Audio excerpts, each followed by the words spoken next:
ونستعينه ونستغفره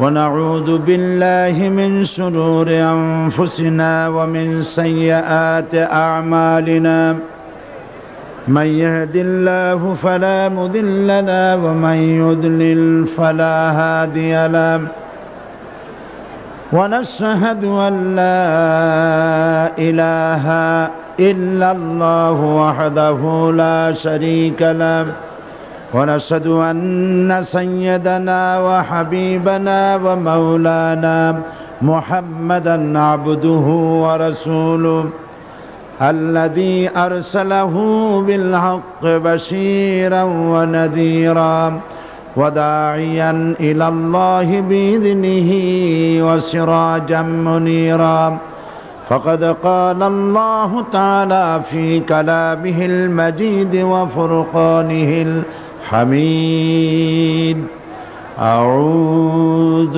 بالله من الشيطان الرجيم بسم الله الرحمن الرحيم إن الله وملائكته يصلون على النبي يا أيها الذين آمنوا صلوا عليه وسلموا تسليما اللهم صل على مولانا محمد وعلى آل سيدنا مولانا محمد প্রাণ খুলে মহব্বতের সাথে সবাই পড়েন আল্লাহুম্মা সাল্লি আলা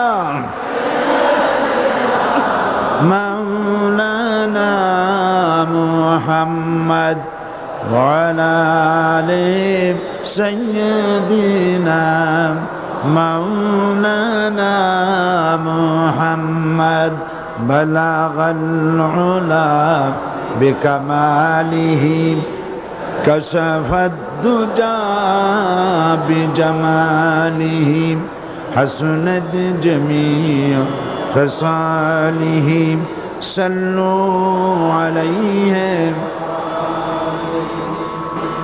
محمد مصطفى تمہی حبیب پاک داور ہو شفیع آسیہ مشکل کشائے روز محشر ہو بلغ العلا بکمالہ کشف الدجى بجمالہ حسنت جمیع خصالہ صلوا علیہ سورت یوسف بداری حکمت لقمان ماں قاری قرآن باری اے دل شادمان ماں بلغ العلا بکمالہ کشف الدجى بجمالہ حسنت جمیع خصالہ صلوا عليه وآله اللهم آمين ربنا ظلمنا أنفسنا وإن لم تغفر لنا وترحمنا لنكونن من الخاسرين পরওয়ারদিগারে আলম শাহানশাহ রাজাধিরাজ সম্রাটের সম্রাট বিশাল আকাশের জমিনের মালিক আল্লাহ রব্বুল আলামিন চট্টগ্রামের ইতিহাসের স্মরণকালের কোরআনে কারিমের সর্বশ্রেষ্ঠ মাহফিল নিয়ে কয়েকবার দরুদ সালাম পড়ে তোমার দরবারে আমরা হাত তুলেছি। মেহেরবানি মেহেরবানি করে দুরুদ সালাম টুকুন সোনার মদিনায় নবী পাকের রওজা মোবারকে পৌঁছে দাও। তাম পৃথিবীর মাটির নিচে যত মুমিন মুমিনাত শুয়ে আছেন তাদের আরওয়ার উপরে সওয়াব পৌঁছায় দাও রব্বুল আলামিন। এ মাহফিলের আয়োজন যারা করেছেন, শোনার জন্য যারা এসেছেন, কিয়ামতের দিন মুসিবতের সময় এ মাহফিল আয় আল্লাহ পাক আমাদের সকলের জন্য নাজাতের জারিয়া বানিয়ে দিও আল্লাহ রব্বুল আলামিন। এ বিশাল জনসমুদ্র পুলিশের পক্ষে, স্বেচ্ছাসেবক বাহিনীর পক্ষে কারো পক্ষে সম্ভব নয় নিয়ন্ত্রণ করা। আল্লাহ পাক তুমি আপন কুদরতে মাহফিলের নিয়ন্ত্রণের দায়িত্ব নিয়ে নাও রব্বুল আলামিন। এ বিশাল মাহফিল মানুষকে আরাম করে বসে শোনার মতো তৌফিক দান করো। লাইট এবং মাইক সব পরিবেশ কোরআনের অনুকূলে এনে দাও ইয়া রব। করম তু अगर करे वो बात दे जुबान को जो दिल पर असर करे। रब्बना तकब्बल मिन्ना इन्नका अंतस समीउल अलीम व तुब अलैना इन्नका अंतत तव्वाबुर रहीम। सुब्हान रब्बिका रब्बिल इज्जति अम्मा यसिफून व सलामुन अलल मुरसलीन वल्हम्दुलिल्लाहि रब्बिल आलमीन। जनाब सभापति शेखुल हदीस अल्लामा हजरत मौलाना शमसुद्दीन साहेब मद्दजुल्लुहुल आली आजकल महफिले रौनक बख्श मेहमान शाही जामे मस्जिदर खतीब औलाद रसूल हजरत मौलाना अनवार ताहिर अल जाबिरी अल मदनी अतालल्लाहु उम्रहु व बारकाल्लाहु फी हयाती आमीन। आजकेर महफिले उपस्थित हजरात उलमाए किराम, मजलूम आलिम दीन हजरत मौलाना मुफ्ती इजहारुल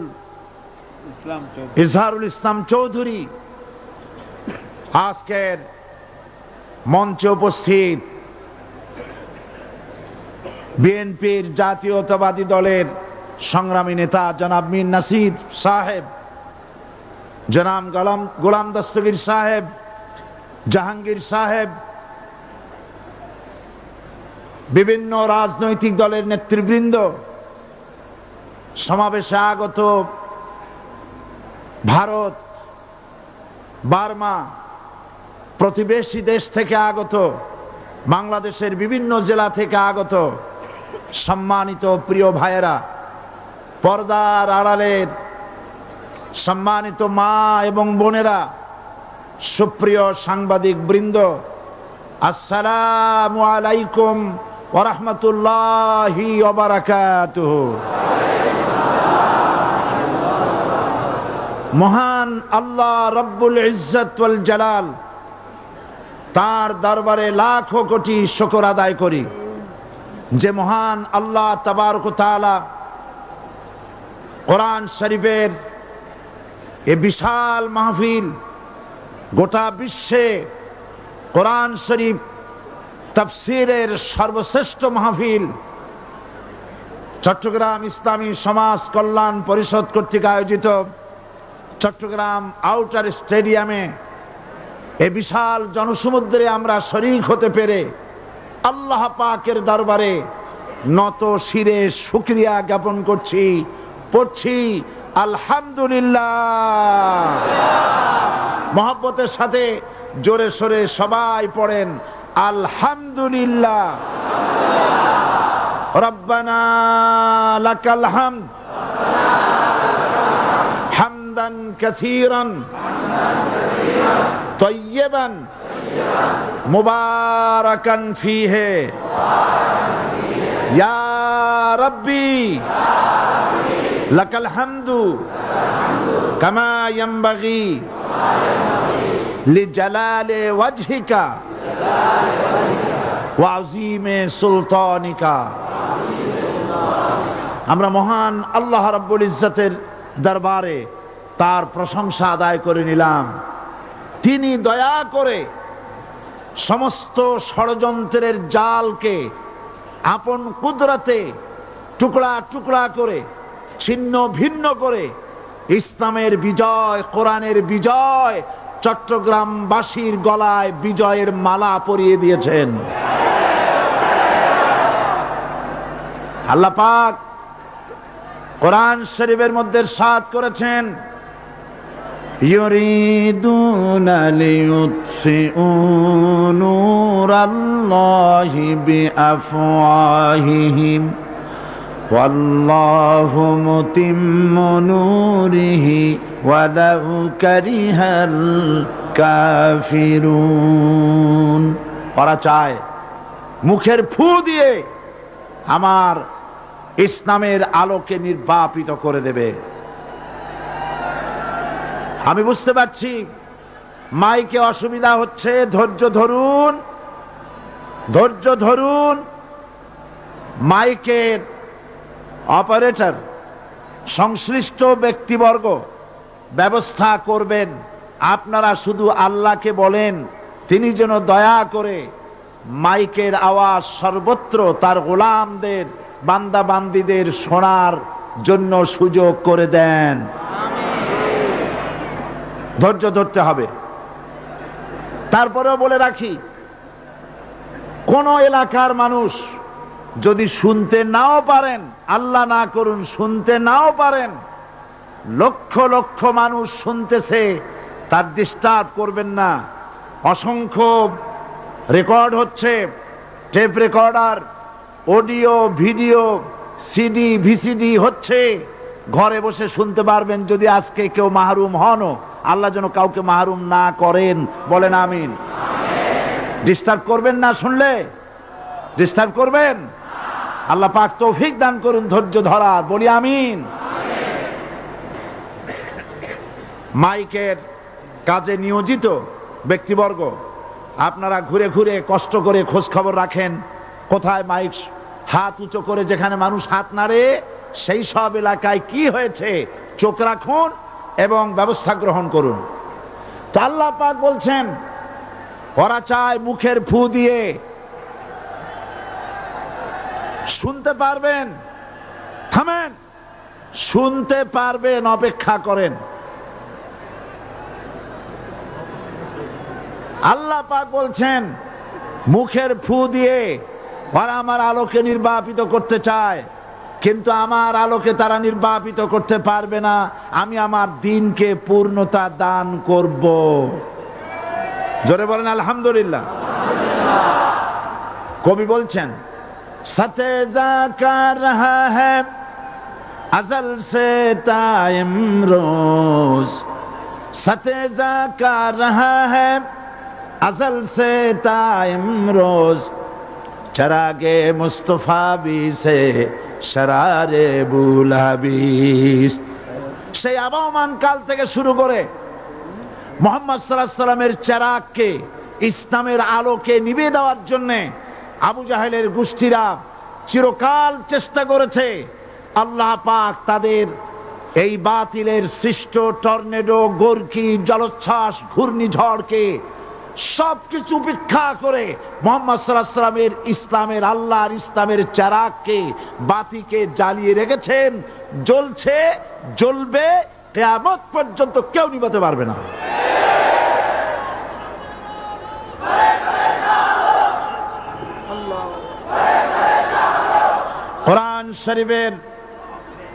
কোরআন শরীফের তাফসীর শুরু করার আগে প্রতিদিনের মতো সাংবাদিকদের জন্য কিছু কথা বলতে হয়, কারণ সময় মতো তারা খবর পৌঁছতে না পারলে, আপনারা এখানে লক্ষ লক্ষ আছেন মানুষ, কিন্তু সারা জাতি জানতে পারবে না এখানে কি হচ্ছে।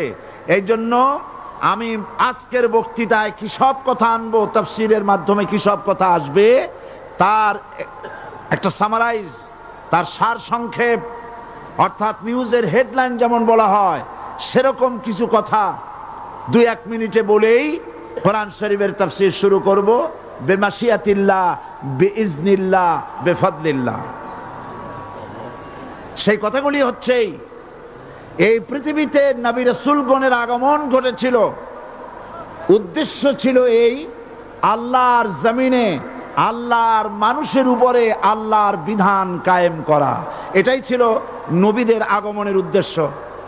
আর শয়তানের আগমনের উদ্দেশ্য ছিল আল্লাহর বিধানের পরিবর্তে ধর্ম নিরপেক্ষ মতবাদ কায়েম করা। এজন্যে পৃথিবীর কোন নবী কোন রাসূল ধর্ম নিরপেক্ষ ছিলেন না, সবাই ছিলেন ধর্মের পক্ষে। রাসূলুল্লাহর অসংখ্য সাহাবীদের মধ্যে একজন সাহাবীও ধর্মের ব্যাপারে নিরপেক্ষ ছিলেন না।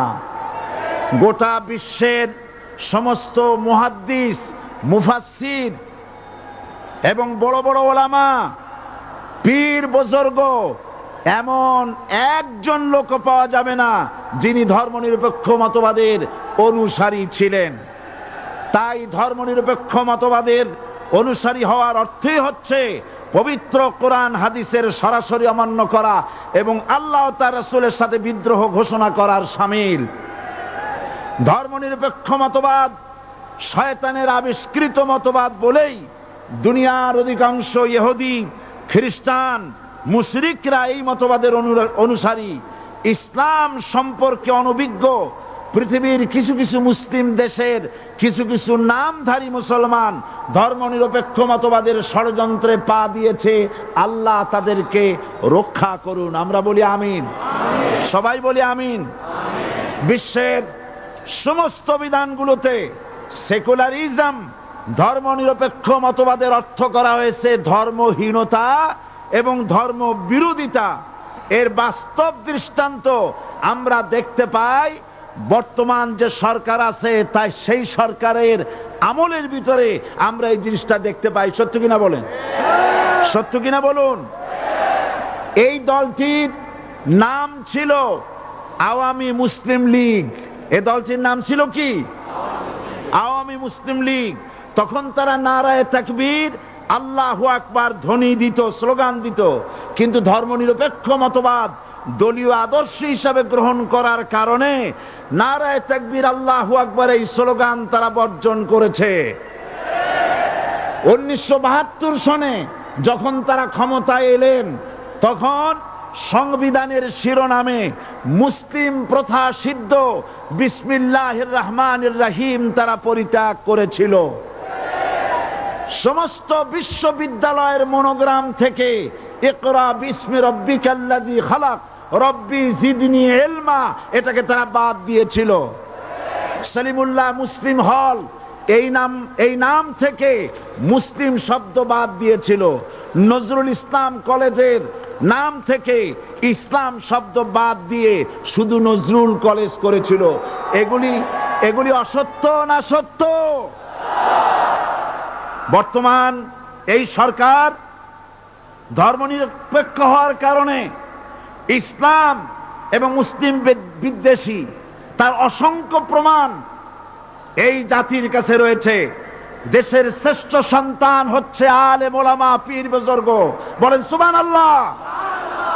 দেশের শ্রেষ্ঠ সন্তান পীর মাশায়েখ আলেম ওলামাদের বিরুদ্ধে কোন জায়গায় কোন দুর্ঘটনা ঘটলেই তাদেরকেই দায়ী করা হয়। হরকতুল জিহাদ, লাদেন বাহিনী, তালেবান নাম করে আলেমদেরকে গ্রেফতার করে এই সরকার পুলিশ দিয়ে নির্যাতন করেছে সরকার। একথা সর্বজনবিদিত যে সন্ত্রাস এবং হত্যা ধর্ষণের 90% অনুষ্ঠিত হয় কলেজ বিশ্ববিদ্যালয় পড়ুয়াদের মধ্য থেকে। আর চরিত্র সৃষ্টির শ্রেষ্ঠ কারখানা মাদ্রাসাগুলি এই সরকার একটা একটা করে বন্ধ করার পরিকল্পনা গ্রহণ করেছে। মাদ্রাসা শিক্ষাকে সংকুচিত করে ফেলছে। শুধু তাই নয়, দেশে অসংখ্য ভালো মন্দ পত্রিকা আছে, আরো রয়েছে ফুটপাতের অসংখ্য অশ্লীল ম্যাগাজিন, পর্ণ পত্রিকা। দেশের অধিকাংশ জাতীয় দৈনিকগুলো হিন্দুস্তানের টাকায় পরিচালিত এবং এগুলি হচ্ছে ইসলামের চরম বিদ্বেষী। সরকার সেগুলিরই পৃষ্ঠপোষকতা করছে, আর্থিক সাহায্য দিচ্ছে, বিজ্ঞাপন দিচ্ছে। আর অন্যদিকে এদেশের মুসলিম জাতিসত্তার প্রতীক স্বাধীনতা, সার্বভৌমত্ব, অখণ্ডত্বের অতন্ত্র প্রহরী, জননন্দিত 12 কোটি মুসলমানের কলিজার সাথে সম্পর্ক দৈনিক ইনকিলাব পত্রিকাকে বন্ধ করার ষড়যন্ত্র হিন্দুস্তানের গোলাম সরকার হাতে নিয়েছে।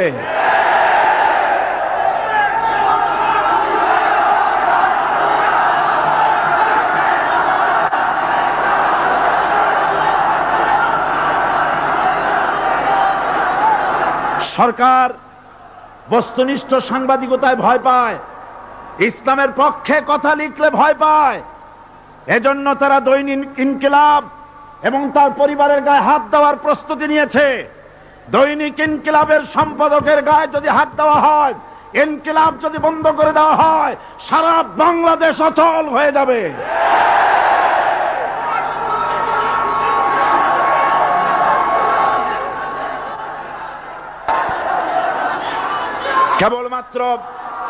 কেবলমাত্র ইসলামী রাষ্ট্র ব্যবস্থাই পারে হত্যা, ধর্ষণ, চুরি, ডাকাতি, জেনা, ব্যভিচার থেকে রক্ষা করে একটি সন্ত্রাসমুক্ত সমৃদ্ধ একটি বাংলাদেশ উপহার দিতে পারে কেবলমাত্র ইসলামী রাষ্ট্র ব্যবস্থা। সুতরাং অবস্থা দৃষ্টে মনে হয় এরা যদি আরেক আল্লাহ না করুন, বলেন আল্লাহ না করেন, আল্লাহ না করেন, আল্লাহ না করেন, এরা যদি আরেকটা বার ক্ষমতায় যেতে পারে, ৭২-এর সংবিধানকে পুনরুজ্জীবিত করে ধর্মনিরপেক্ষ মতবাদ কায়েম করবে, সেজন্যে আজ গোটা তাওহীদবাদী মুসলমানদেরকে জানতে হবে ধর্মনিরপেক্ষ মতবাদ একটি কুফরি মতবাদ।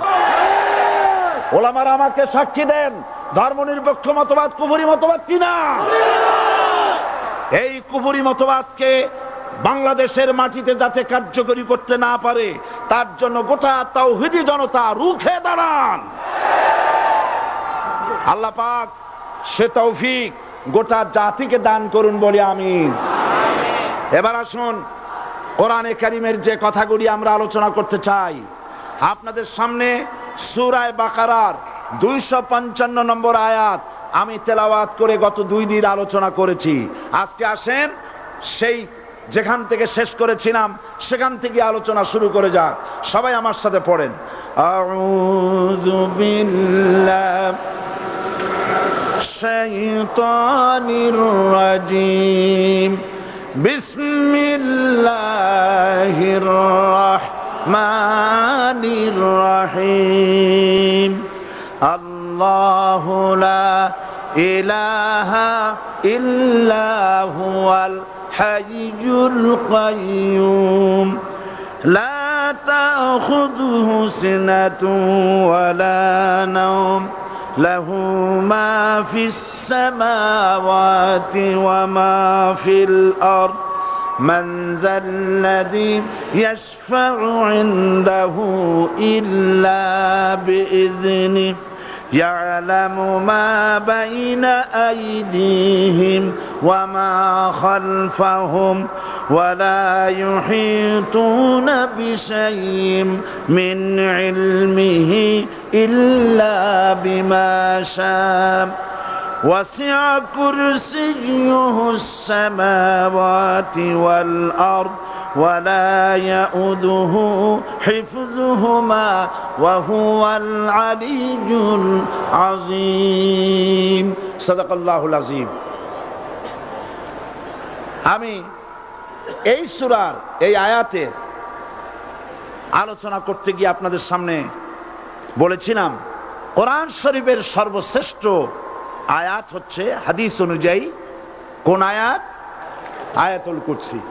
আল্লাহ পাকের সার্বভৌমত্বের পরিচয় এই আয়াতে কারিমার মধ্যে আল্লাহ পাক দিয়েছেন।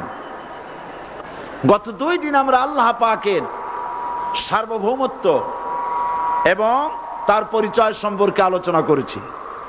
আজকে সামনের দিকে আমরা এগোতে থাকবো যতদূর আলোচনা করা যায়। আল্লাহ পাক বলছেন আল্লাহু লা ইলাহা ইল্লা হুয়াল হাইয়ুল কাইয়্যুম। আল্লাহ হচ্ছেন তিনি যিনি ছাড়া কোনো ইলাহ নাই। লা ইলাহা ইল্লাহু, তিনি ছাড়া কোনো ইলাহ নাই, সার্বভৌমত্বের মালিক কেউ নাই। এই যে লা ইলাহা, কোনো ইলাহ নাই, আমরা কালেমার মধ্যে এই কথাটা বলি। আমাদের কালেমায় তাইয়্যিবা আমরা কি উচ্চারণ করি? লা ইলাহা ইল্লাল্লাহু মুহাম্মাদুর রাসূলুল্লাহ। জোরে পড়েন লা ইলাহা ইল্লাল্লাহ, লা ইলাহা ইল্লাল্লাহু মুহাম্মাদুর রাসূলুল্লাহ। লা ইলাহা, কোন ইলাহ নাই। এই দাওয়াত দিয়েছেন দুনিয়ার সমস্ত পয়গম্বর। এটা কি শুধু রাসূলুল্লাহর দাওয়াত ছিল? সমস্ত নবীদের স্লোগান ছিল একটা। সমস্ত নবীদের স্লোগান ছিল কয়টা? সবাই বলুন, কি সেই স্লোগান? লা ইলাহা ইল্লাল্লাহ। কোরআন শরীফের ভিতরে ইলাহ শব্দ 147 বার এসেছে। লা ইলাহার অর্থ যদি এই হয়, কোনো উপাস্য নাই আল্লাহ ছাড়া, কোনো মাবুদ নাই আল্লাহ ছাড়া, মুহাম্মদ সাল্লাল্লাহু আলাইহি ওয়াসাল্লাম আল্লাহর প্রেরিত রাসূল, তাহলে তো এত ঝঞ্ঝাট হওয়ার কথা ছিল না। আপনারা বলেন, নবীরা যখনই এই দাওয়াত দিয়েছেন লা ইলাহা ইল্লাল্লাহ, তখন সংঘর্ষ হয়েছে কিনা? হয়েছে কিনা? বাধা আসছে কিনা? তাহলে এই কথাটা কি যার কারণে এরকমের বাধা আসে? লা ইলাহা ইল্লাল্লাহ, এর চাইতে বিপ্লবাত্মক, এর চাইতে রিভলিউশন সৃষ্টিকারী কথা আল্লাহর আকাশের নিচে জমিনের উপরে আর একটাও হতে পারে না। লা ইলাহা ইল্লাল্লাহ। ইলাহ শব্দের অর্থ শুধু উপাস্য আর মাবুদ নয়। ইলাহ শব্দের অর্থ হচ্ছে আইনদাতা, ইলাহ শব্দের অর্থ হচ্ছে শাসনকর্তা, ইলাহ শব্দের অর্থ হচ্ছে বিধানদাতা। তো লা ইলাহা যখন একটি লোক ঘোষণা করে, তার অর্থ দাঁড়ায় কোনো আইনদাতা নাই, বিধানদাতা নাই, শাসনকর্তা নাই, কারো আইন মানি না, বিধান মানি না, শাসন মানি না, আল্লাহ ছাড়া। কে ছাড়া? আল্লাহ ছাড়া। এই কালেমার দাওয়াত যখন পয়গম্বরেরা দিয়েছেন, তখন 3 শ্রেণীর লোকেরা বাধা দিয়েছে। বলেন কয় শ্রেণী? সবাই বলেন। 3 শ্রেণীর লোকেরা বাধা দিয়েছে। লক্ষ্য করুন। 1 নম্বরে বাধা দিয়েছে রাষ্ট্র শক্তি। 1 নম্বরে বাধা দিল কারা? 2 নম্বরে বাধা দিয়েছে ধনাঢ্য ব্যক্তিবর্গ। 3 নম্বরে বাধা দিয়েছে যারা কায়েমি স্বার্থবাদী ধর্মীয় শক্তি। এই 3টি শ্রেণী সমস্ত নবীদেরকে বাধা দিয়েছে। সেই বাধা অতীতে যারা দিত, এখন আর দেয় না নাকি? এখনো দেয়। দেখুন, এই কালেমার দাওয়াত হযরতে মূসা আলাইহিস সালামকে যেদিন আল্লাহ পাক প্রথম ওহী দিলেন, এই দাওয়াত শুধু রাসূল দেন নাই, আল্লাহ পাক বলছেন প্রত্যেক নবী তার জাতিকে এই দাওয়াত দিয়েছেন। কি? আল্লাহ রাব্বুল আলামিন বলেন, সকল নবী তার কওমকেই বলে দাওয়াত দিয়েছেন, ইয়া কওমি ইবুদুল্লাহা মা লাকুম মিন ইলাহিন গায়রু। হে সম্প্রদায়, আল্লাহ ছাড়া কোনো ইলাহ নাই, তার ইবাদত করো, তারই দাসত্ব করো, তার গোলামি করো। আল্লাহ পাক মূসা আলাইহিস সালামকে যখন নবুয়াত দিলেন, প্রথম যে ওহী এলো, প্রথম ওহীটাই ছিল ইন্নানি আনাল্লাহ লা ইলাহা ইল্লা আনা ফা'বুদনি ওয়া আকিমিস সালাতা লিযিকরি। নিশ্চয়ই আমি আল্লাহ, আমি ছাড়া কোনো ইলাহ নাই, আইনদাতা নাই, বিধানদাতা নাই, সুতরাং আমার দাসত্ব করো এবং আমার শরণার্থে নামাজকে প্রতিষ্ঠা করো। মূসা আলাইহিস সালামকে আল্লাহ পাক ওহী দিয়ে তাকে পাঠালেন। কোথায় পাঠালেন? আল্লাহ পাক বলেন, ইযহাব ইলা ফিরআউনা ইন্নাহু তাগা। গোটা কওম নাফরমান, আল্লাহর আইন কেউ মানছে না।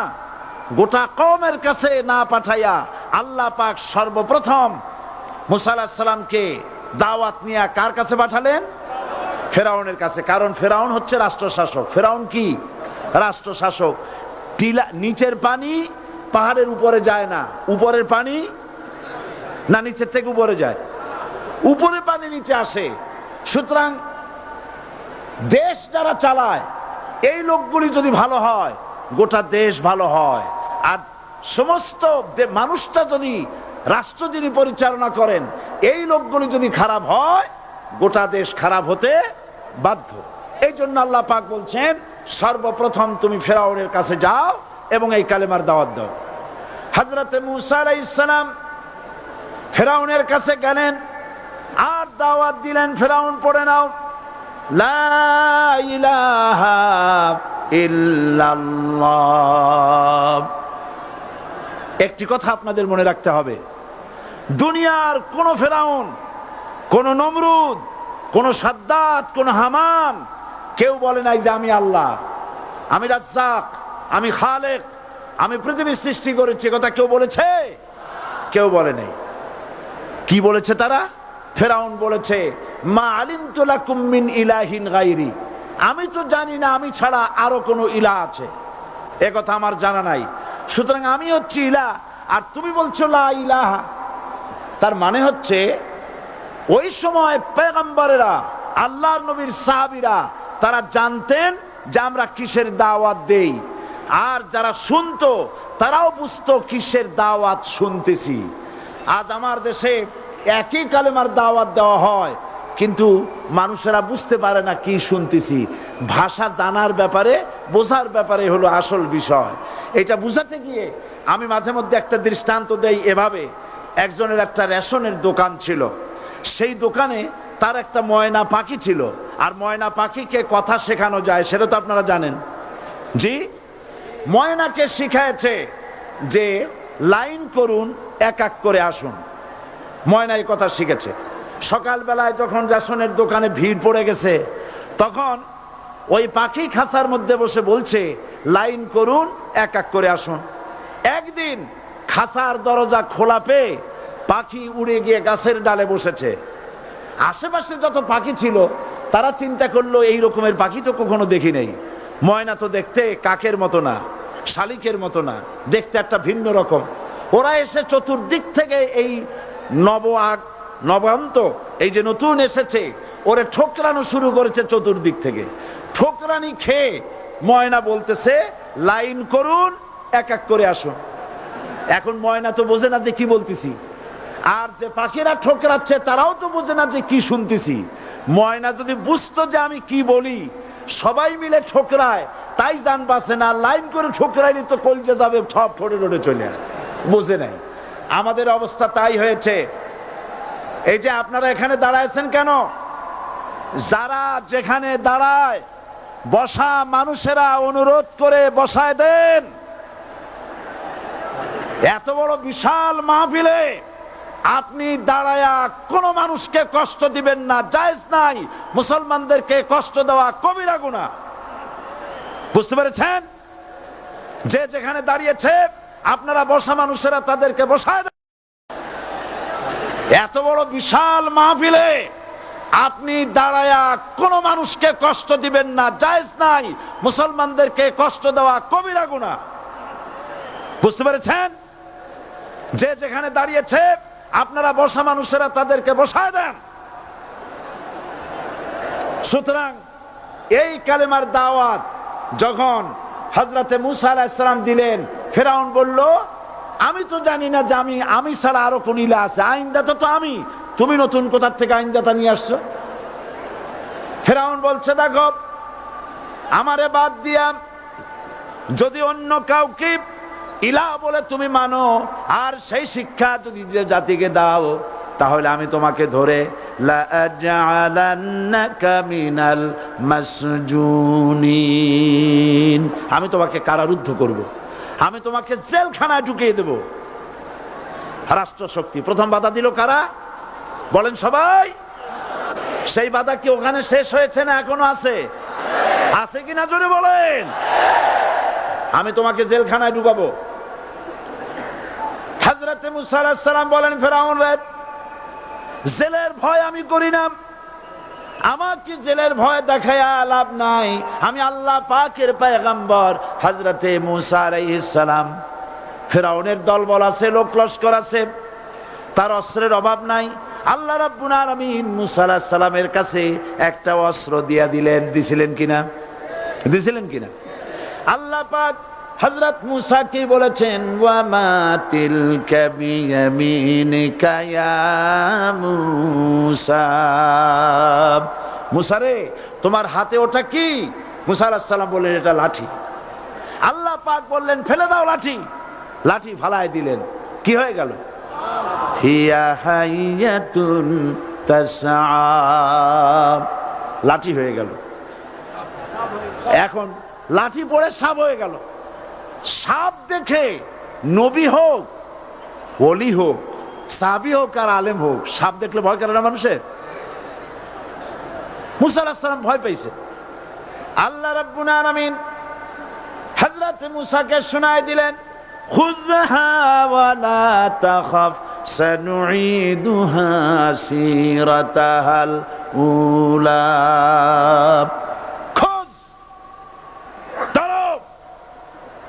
লা তাখাফ, ভয় পেও না। আল্লাহ বলছেন ধরো, ভয় পেও না। ধরার সঙ্গে সঙ্গে স্বাভাবিক অবস্থায় ফিরে আসবে, আবার লাঠি হয়ে যাবে। এখন আল্লাহ বলছেন ধরো। মুসা আলাইহিস সালাম কি ভয় পাওয়া উচিত হবে? উচিত হবে? মুসা আলাইহিস সালাম কি ভয় পাইছিলেন? কারণ হচ্ছে এই দুশমনের শক্তিটা খুব বড়ই দেখা যায়, মনে হয় যেন অনেক বড়, কি জানি কি। আল্লাহ পাক বলছেন, ইন্না কাইদাশ শায়তানে কানা দাঈফা। শয়তানের চক্রান্ত যতই তুমি মনে করো অনেক ষড়যন্ত্রের জাল বিস্তার হয়ে আছে, আল্লাহ কয় কিছুই না, দাঈফা, অত্যন্ত দুর্বল। আল্লাহ পাক বললেন ধরো। মুসা আলাইহিস সালাম সাপ ধরলেন, সঙ্গে সঙ্গে লাঠি হয়ে গেল। ফিরআউন বরদাস্ত করলো না, রাষ্ট্রশক্তির পক্ষ থেকে আক্রমণ শুরু হলো। অপরাধ কি? মুসা আলাইহিস সালামের অপরাধ কি? কি অপরাধ? মাশাআল্লাহ, বুঝতে পেরেছেন। অপরাধ হচ্ছে তিনি বলেছেন লা ইলাহা, জোরে বলেন লা ইলাহা ইল্লাল্লাহ। এই কালেমাকে আজ আমরা ভিক্ষার বুলি বানাইছি। এটা হলো সার্বভৌমত্বের বুলি, এটা হচ্ছে আল্লাহ পাকের সার্বভৌমত্বের কথা। আজ আমরা মানুষের কাছে আমরা শুনি, মানুষেরা ভিক্ষা চায়, লা ইলাহা ইল্লাল্লাহ, এক মুঠ চাউল দেন, লা ইলাহা ইল্লাল্লাহ 10 খান পাই দেন। এই হচ্ছে কালেমার জিকির। আবার কেউ কেউ জিকির করতেছে লা ইলাহা আস্তে, ইল্লাল্লাহ জোরে, এমন জোরে কলব সাফ করে, কলব তাতে থাকলেও পারে, গেলেও পারে। এই কালেমার জার, এর আঘাত পয়গম্বররা মেরেছেন। হযরতে মুসা আলাইহিস সালাম যখন বলেছেন লা ইলাহা ইল্লাল্লাহ, এই ধাক্কা ফিরআউন বরদাস্ত করতে পারে নাই। দরিয়ায় নীলের ভিতরে আল্লাহ পাক ডুবাইয়ে শেষ করে দিয়েছেন, দেন নাই?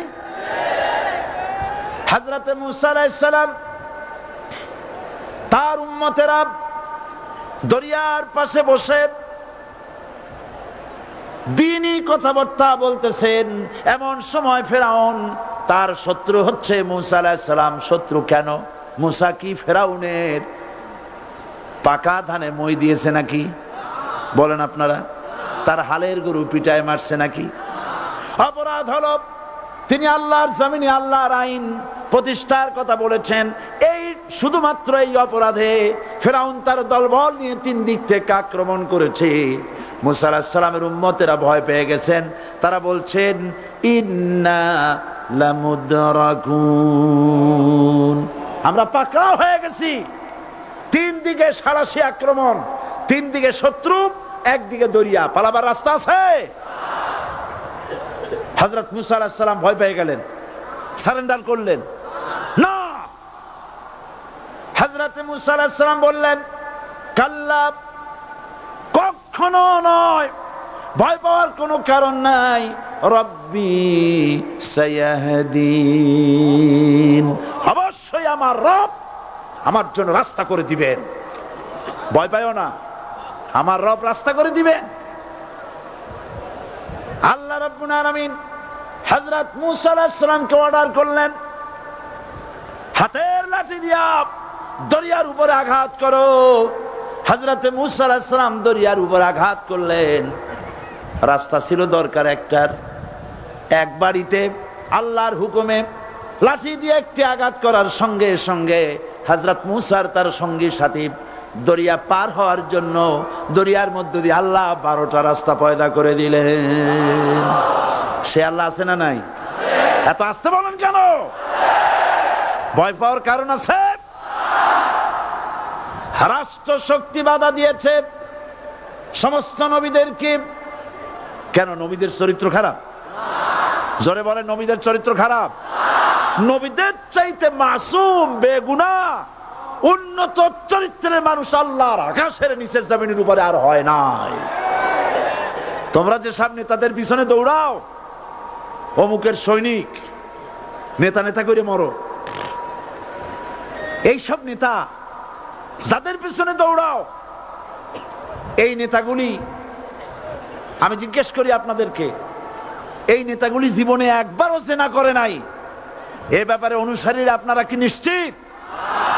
মিথ্যা কথা জীবনেও কয় নাই, প্রতারণা করে নাই, ঠাট্টা করে নাই, বিদ্রুপ করে নাই, মদ খায় নাই, মানুষ হত্যা করে নাই। কিসের নেতা? নেতা হচ্ছেন সেই ব্যক্তি যিনি বলেছেন, ও আমার স্ত্রীরা, ও আমার সাহাবীরা, রাতের আধারে আমার মধ্যে যা আচরণ দেখতে পাও, দিনের আলোতে আমার মধ্যে যা দেখতে পাও, সবগুলি খুলে খুলে মানুষের কাছে বলে দাও। তার নাম বিশ্বনবী মুহাম্মদ রাসূলুল্লাহ সাল্লাল্লাহু আলাইহি ওয়াসাল্লাম।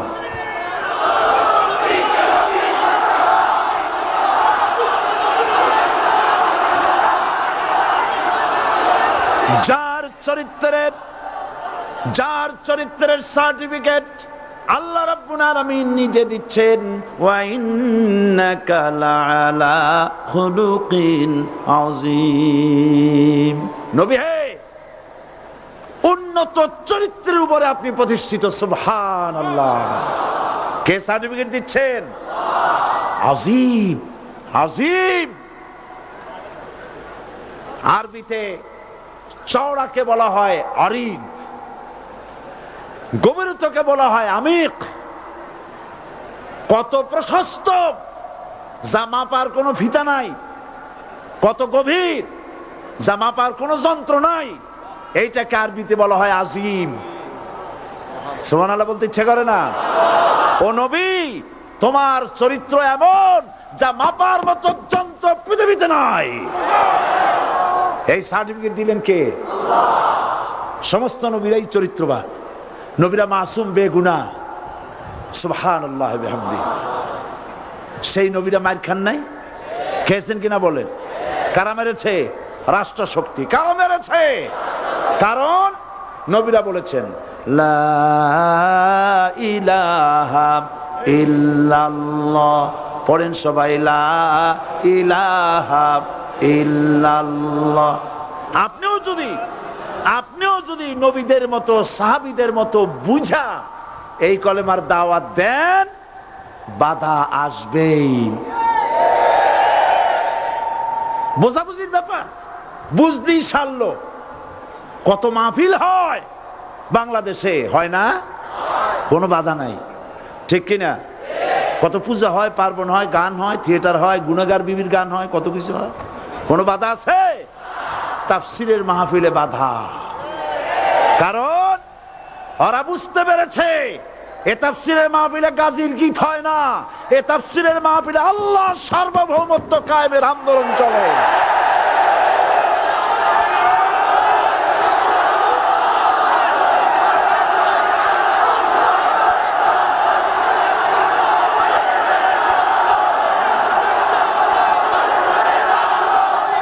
এবার দেখুন, এবার কলেমা বোঝেন, কালেমা বুঝুন।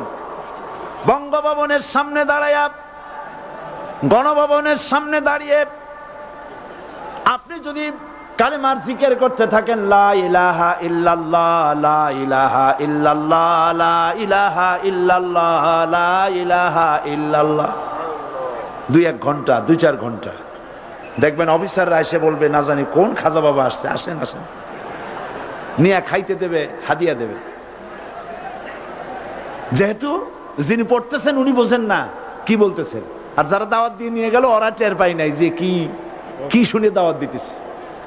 কিন্তু আপনি যদি বঙ্গভবন, গণভবন, সেক্রেটারিয়েট আর পার্লামেন্ট এর ভিতরে ঢুকে যদি বলেন কোন মানুষের তৈরি করা আইন মানি না, কোন সরকারের সার্বভৌমত্ব স্বীকার করি না, কারো বিধান মানি না, কারো তৈরি করা আইনের সামনে মাথা নত করি না, আল্লাহ ছাড়া কারো বিধান মানি না, হাদিয়া আসবে, খাইতে দেবে, পকেটে টাকা দেবে, খাওয়াবে এক জায়গায় নিয়ে, কোন জায়গায়?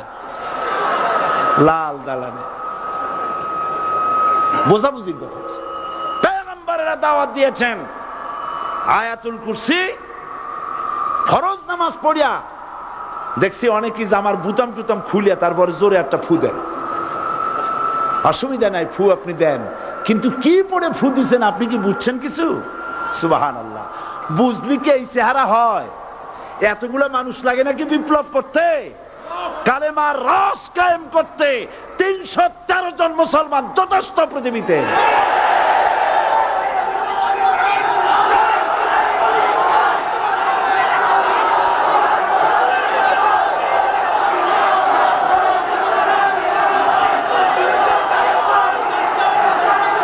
আল্লাহ পাক কোরআনে কারীমের মধ্যে আল্লাহ পাক বলেছেন এমন একজন নবী পাঠাই নাই, ইয়া হাসরাতান আলাল ইবাদ, বান্দার উপরে আফসোস। আহারে, কে বলতেছেন? আমার আল্লাহ। বলেন আমার আল্লাহ।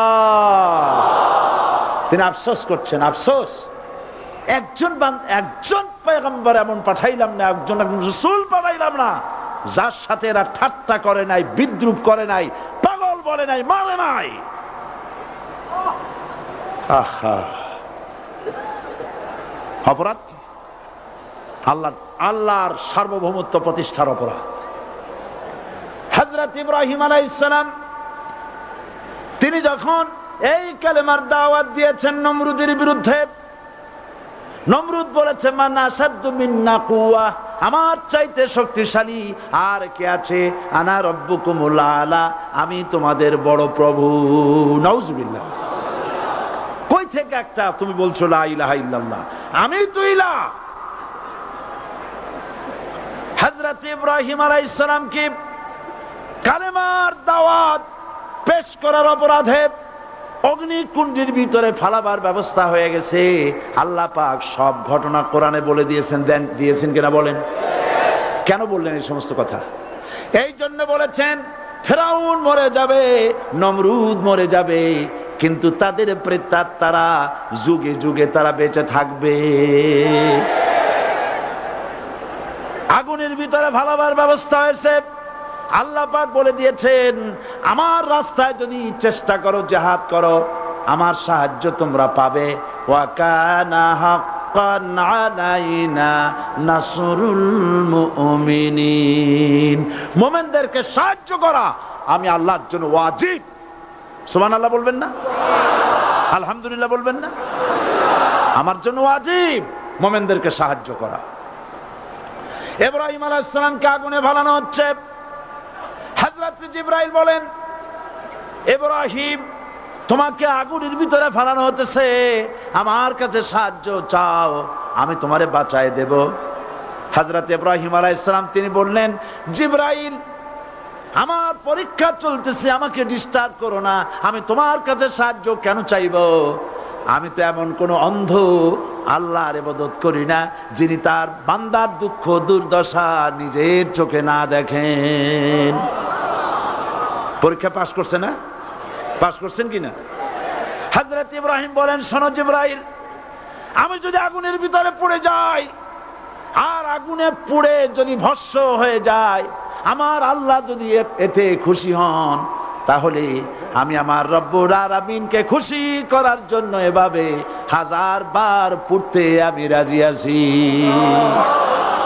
ইব্রাহিম আলাইহিস সালাম আগুনের ভিতরে পড়ে গেলেন। আল্লাহ রব্বুল আলামিন আগুনের প্রতি নোটিশ করে দিলেন, ইয়া নারু কুনি বারদাও ওয়া সালামান আলা ইব্রাহিম। আগুন আমার ইব্রাহিমের জন্য শান্তিদায়ক, ঠান্ডা হয়ে যা। ইব্রাহিম আলাইহিস সালাম জ্বলছেন, পুড়ে গেছেন। নমরুদ তার প্রাসাদের ছাদে বসে ইব্রাহিম আলাইহিস সালামের পোড়া দৃশ্য দেখে আনন্দ করবে, আগুনের দিকে তাকায় দেখে ইব্রাহিম আরামে বসে আছেন। পোড়া তো দূরের কথা, জামাও পড়ে নাই। ও ডাক দিয়া বলে, রে আগুন, গোটা জাতি নিয়ে তোর পূজা করলাম, আমার দুশমন কেন জ্বালাইতে পারিস না? তোর জ্বালানো শক্তি কি নষ্ট হয়ে গেছে নাকি? আগুনের ভিতর থেকে আওয়াজ বেরিয়ে এলো, নমরুদ, আমার ভিতরে দাহ্য শক্তি, জ্বালানো শক্তি আছে কি নাই যদি প্রমাণ করতে চাও, টেস্ট করতে চাও, তুই নিজে আয়, তোরে সুদ্ধা তাম দুনিয়া জ্বালাই দিতে পারি, ইব্রাহিমের এক গাছা পশম জ্বালাইতে পারি না। বিশ্বকবি আল্লামা ইকবাল কি সুন্দর করে বলেছেন, আজ ভি হো জু ইব্রাহিম কা ইমা पैदा आग कर सकती है एक अंदाजे गुलिस्ता पैदा। ইব্রাহিমের ঈমান যদি আজও কোথাও হয় বিদ্যমান, করতে পারেন অগ্নিকুণ্ডে খুবসুরত এক গুলিস্তান। এখনো যদি ইব্রাহিমের সন্তানদেরকে আগুনের মধ্যে ফেলে দেওয়া হয়, আর ইব্রাহিম ঈমান যদি থাকে, আগুনকে ফুলের বাগান বানাবার ক্ষমতা আল্লাহর আছে। চিরকাল আল্লাহ পাক এই কালেমাকে দিয়েছেন আল্লাহর সার্বভৌমত্বকে প্রতিষ্ঠা করার জন্য। আয়াতুল কুরসি শুধু পড়ে বুকে ফু দেওয়ার জন্য নয়। পড়েন আমার সাথে, আল্লাহু লা ইলাহা ইল্লা হুয়াল হাইয়ুল কাইয়্যুম। দুনিয়ার সমস্ত পয়গম্বর অত্যাচারিত হলেন, শুধু তাই নয়, বিশ্ব নবী আখেরি জামানার পয়গম্বর নবী মুহাম্মদ রাসূলুল্লাহ সাল্লাল্লাহু আলাইহি ওয়াসাল্লাম জাতির কাছে আসলেন। তিনি এসে বললেন, ইয়া আইয়ুহান নাস কুলু লা ইলাহা ইল্লাল্লাহ। প্রথম দাওয়াত, প্রথম দাওয়াত। শুনছেন কথা? রাসূলুল্লাহ বলছেন, ও জাতি, আমার রাসূল তো মক্কার রাসূল না শুধু, মদিনার রাসূল না শুধু, আরবি ভাষা ভাষীদের রাসূল না শুধু, আমার নবী কি নবী? চিল্লায় বলেন। তাই তিনি বলেছেন, ও বিশ্বের মানবতা, বিশ্বের মানব গোষ্ঠী, যদি মুক্তি পেতে চাও, নাজাত পেতে চাও, উচ্চারণ করো, বিশ্বাস করো, আমল করো, বলো লা ইলাহা ইল্লাল্লাহ। জোরে পড়েন, লা ইলাহা ইল্লাল্লাহ, লা ইলাহা ইল্লাল্লাহু মুহাম্মাদুর রাসূলুল্লাহ। আবু জাহেল বুঝছিল কলেমার অর্থ? কথা বলেন না কেন? আবু জাহেল বুঝছিল? উতবা, সাইবা, মুগিরার গোষ্ঠীরা বুঝছিল? বুঝেছে। তারপরে তারা চিন্তা করলো যে সর্বনাশ তো করছে, লা ইলাহা, কোন ইলাহ নাই, আইনদাতা নাই, বিধানদাতা নাই, তাহলে আমরা কি ঘরে বসে বসে কি করব? উনি নতুন একজন ইলাহ নিয়ে আসছে, আল্লাহ ছাড়া কোন ইলাহ নাই, তাহলে আমাদের কাজটা কি?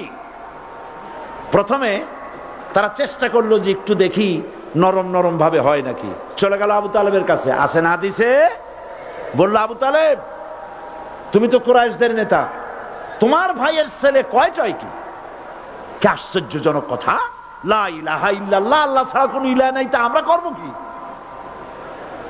তোমার ভাতিজাকে বুঝাও লা ইলাহা ইল্লাল্লাহর দাওয়াত বন্ধ করে দিক, এর বিনিময়ে টাকা লাগে টাকা দেব, সোনা লাগে সোনা দেব, যত সুন্দরী মেয়ে চায় তাও দেব, নেতৃত্ব চায় তাও দেব, তবু যেন কালেমার দাওয়াত না দেয়। আসিনে কা হাদিসে আছে কিনা? নবীজি যখন বাড়ি ফিরলেন, চাচা আবু তালেব নিজের কলিজার টুকরা সন্তান হযরত জাফর আলীর চাইতে তিনি ভালোবাসতেন কলিজার মতো করে মুহাম্মদ সাল্লাল্লাহু আলাইহি ওয়াসাল্লামকে। বলছে, বাবা, এমন কথা কেন বলো যাতে লোকেরা খেপে যায়? এই কথাগুলি বলো না, ওরা আমার কাছে এই সব প্রস্তাব দিয়ে গিয়েছে। রাসূলুল্লাহ প্রস্তাব শুনে এগ্রি করলেন? জি। আমার নবী বলেন, ও আমার চাচা আবু তালেব, প্রস্তাবকারীদেরকে শুনিয়ে দিন। হুজুরের সাথে তখন অনেক লোকজন, নাকি অনেক অস্ত্রপাতি? কিচ্ছু নাই, আল্লাহর শক্তি ছাড়া কিছুই না। আমার নবী বলেন, ও আমার চাচা আবু তালেব, প্রস্তাবকারীদেরকে শুনিয়ে দেন। যেটা দেওয়া সম্ভব সেটা তো দূরের কথা, যেটা দেওয়া সম্ভব নয় তাও যদি তারা দিতে পারে আমার এই, যেমন আকাশের সূর্যটা ধরে এনে ওরা যদি আমার ডান হাতে তুলে দেয়, আকাশের পূর্ণিমার চাঁদটা ধরে যদি বাম হাতে আমার তুলে দেয়, এর বিনিময়ে এক মুহূর্তের জন্য তাওহীদের দাওয়াত আমি বন্ধ করে দেব না। সুবহানাল্লাহ।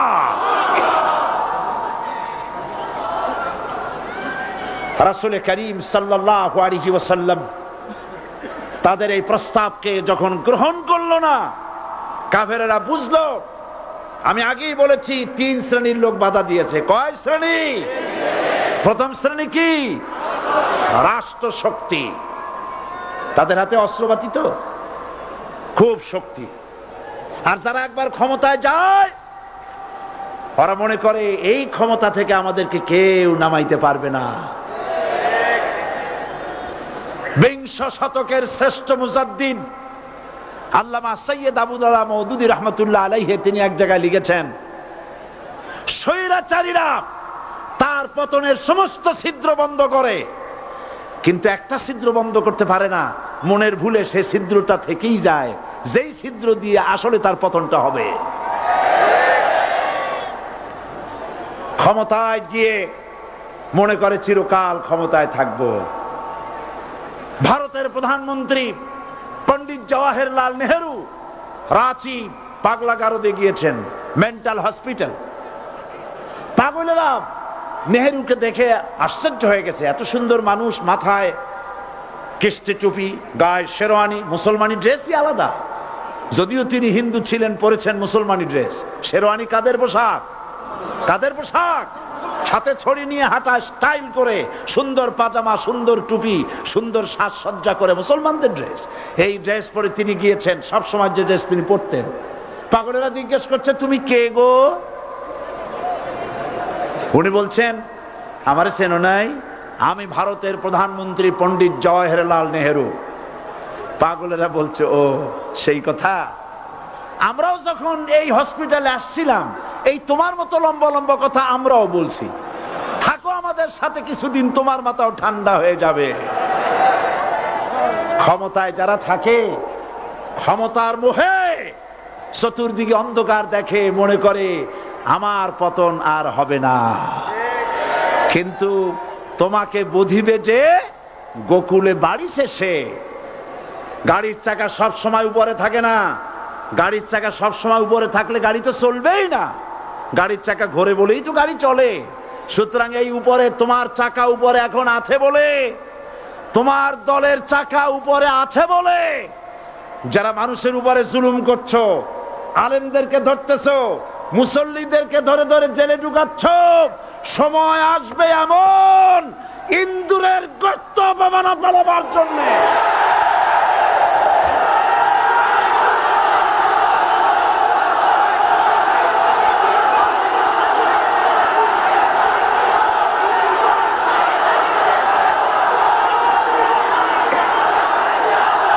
আবু জাহেলের গোষ্ঠী, আবু জাহেলের গোষ্ঠী মনে করেছে সোজা আঙ্গুলে ঘি যখন উঠলো না, আঙ্গুল বাঁকা করতে হবে। শুরু হয়ে গেল অত্যাচার। শুরু হয়েছে না? হযরত সুমাইয়া রাদিয়াল্লাহু তাআলা আনহা কি নির্মম ভাবে, নিষ্ঠুর ভাবে তাকে শহীদ করা হলো।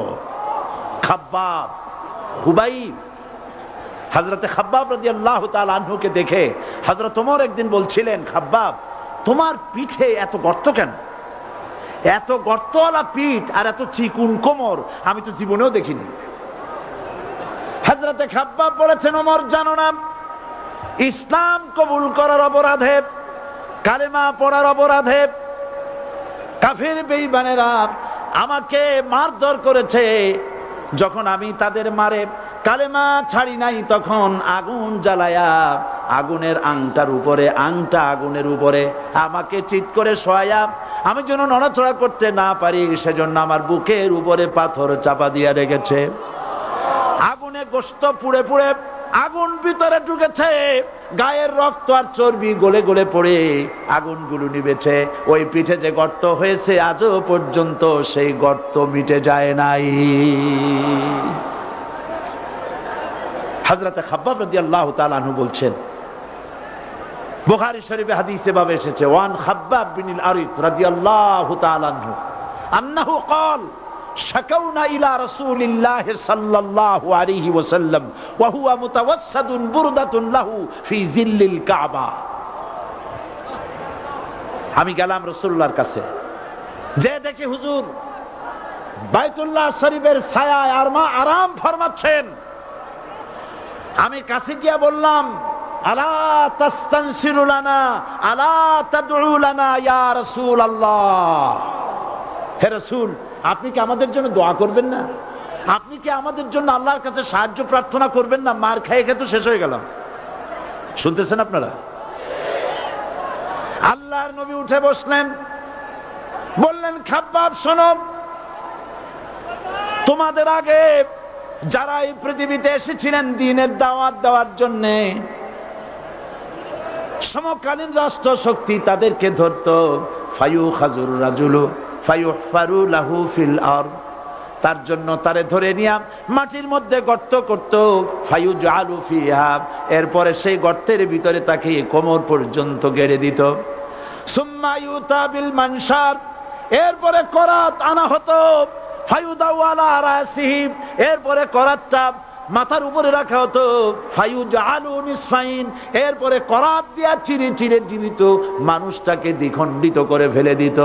মা ইয়াসুদ্দুহু যালিকা আন দীনি, এত কষ্ট দেওয়ার পরেও, এত জুলুম করার পরেও দ্বীনের দায়ীদেরকে এক চুল পরিমাণ আল্লাহর রাস্তা থেকে তারা সরাই দিতে পারে নাই।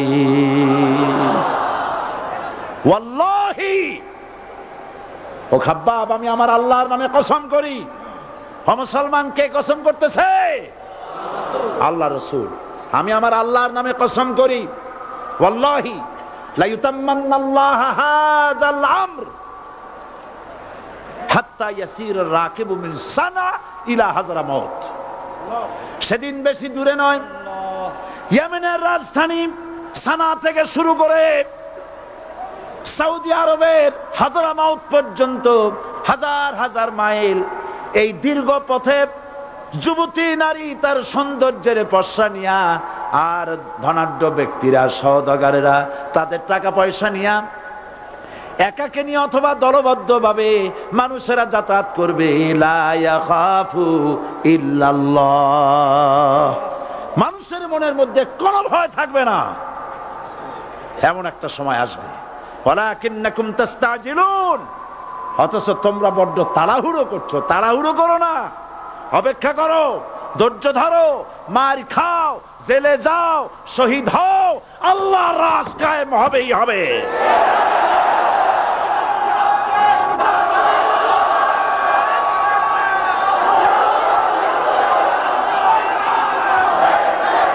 বিল্ডিং থেকে শিক্ষা গ্রহণ করুন। বিল্ডিং, ইমারত, দালান থেকে শিক্ষা গ্রহণ করুন। এই যেটা দালান আছে না পাশে, দেখতে পাচ্ছেন? এই দালান কি দিয়ে তৈরি করা হয়েছে বলেন? ইট। সমস্ত ইটেরা যদি ধর্মঘট করত, আমরা কেউ মাটির তলায় যাব না, কেউ আমরা আগুনে পুড়ে ঝামা হব না, পিক হব না, কেউ আমরা টুকরা টুকরা হব না, সবাই থাকবো উপরে উপরে, তাহলে কি দালান হইতো নাকি? এই বিল্ডিং নির্মাণ করতে গিয়া ইটের যে স্যাক্রিফাইস, হাজার হাজার ইটকে পিক হতে হয়েছে, পুড়ে যেতে হয়েছে, খোয়া হতে হয়েছে, ভেঙে টুকরা টুকরা হয়ে 50 ফিট মাটির নিচে যেতে হয়েছে, তারপরে ইমারত গঠন হয়েছে, সুন্দর দালান তৈরি হয়েছে। যারা ইসলামী শাসন চান, আল্লাহর দ্বীনকে বিজয়ী দেখতে চান, তাদেরকে অসংখ্য মানুষকে পোড়া ইটের মতো জেলখানায় পুড়ে পুড়ে মরতে হবে। অসংখ্য মানুষকে ফাঁসির কাস্টে ঝুলতে হবে, গায়ের রক্ত দিতে হবে, শহীদ হতে হবে, তারপরে ইসলামের ইমারতটা কায়েম হয়ে যাবে। শায়ের কবি কি সুন্দর করে বলছেন, কবি সুন্দর করে বলছেন, ये शहादत गाहे उल्फत में कदम रखना, ये शहादत गाहे उल्फत में कदम रखना, लोग समझते हैं आसा है मुसलमान होना। মানুষেরা মনে করে মুসলমান হওয়া খুব সহজ জিনিস। না, মুসলমান হওয়ার অর্থ হলো শাহাদাতের ঈদগাহে শামিল হয়ে যাওয়া।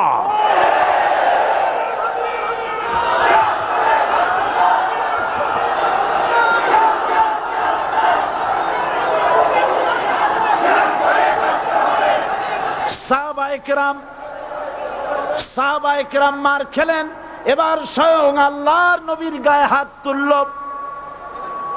আবু জাহেল এসে হুজুরকে মারলেন, গলায় চাদর দিয়া এমন জোরে টান মেরেছে রাসূলুল্লাহ পড়ে গিয়েছেন।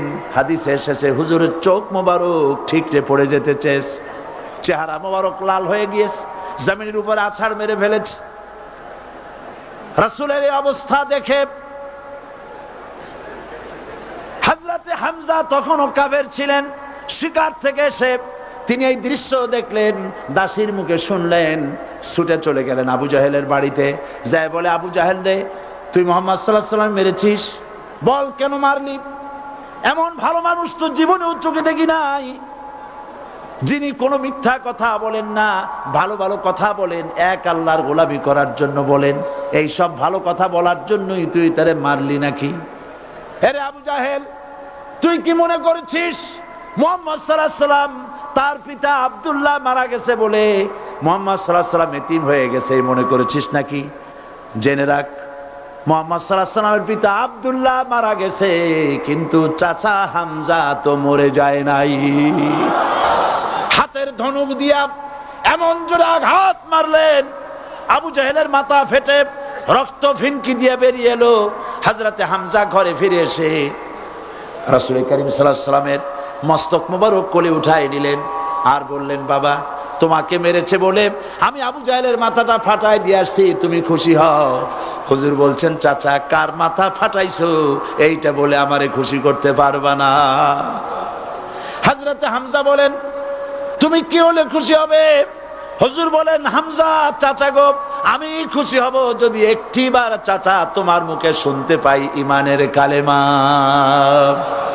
হযরতে হামজা বলেন, মুহাম্মদ সাল্লাল্লাহু আলাইহি ওয়াসাল্লাম, আমি বুঝতে পেরেছি তুমি কোনো সাধারণ মানুষ নও।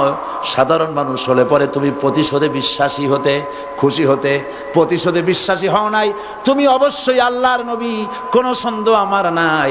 তুমি সাক্ষী থাকো, আমি পড়ে নিলাম, লা ইলাহা ইল্লাল্লাহু মুহাম্মাদুর রাসূলুল্লাহ। জোরে পড়ো, লা ইলাহা ইল্লাল্লাহু মুহাম্মাদুর রাসূলুল্লাহ। ঘাবড়াবার কারণ নাই। এর অর্থ এই নাই যে আপনারা কালেমার দাওয়াত দিবেন আর রাষ্ট্রশক্তি আপনারে পিটাইতেই থাকবে, আপনার কোনদিন আপনার সুদিন ফিরে আসবে না। বিষয়টা কি এমন না? আমার আল্লাহর ওয়াদা শুনুন, ওয়ালা তাহিনু ওয়ালা তাহজানু ওয়া আনতুমুল আলাউনা ইন কুনতুম মুমিনিন। মুমিন যদি হও, আমি তোমাদেরকে বিজয় দান করব। সুবহানাল্লাহ বলেন। আজ যদি আমাদের উপরে বিপদ এসে থাকে, তাহলে তার একমাত্র কারণ পূর্ণাঙ্গ ঈমানের অভাব আমাদের মধ্যে রয়েছে, ঠিক কিনা? আজ পৃথিবীতে সব থেকে মার খায় কারা? চিল্লায় বলো। আলজেরিয়ায় কারা? বসনিয়ায় কারা? চেচনিয়ায় কারা? প্যালেস্টাইনে কারা?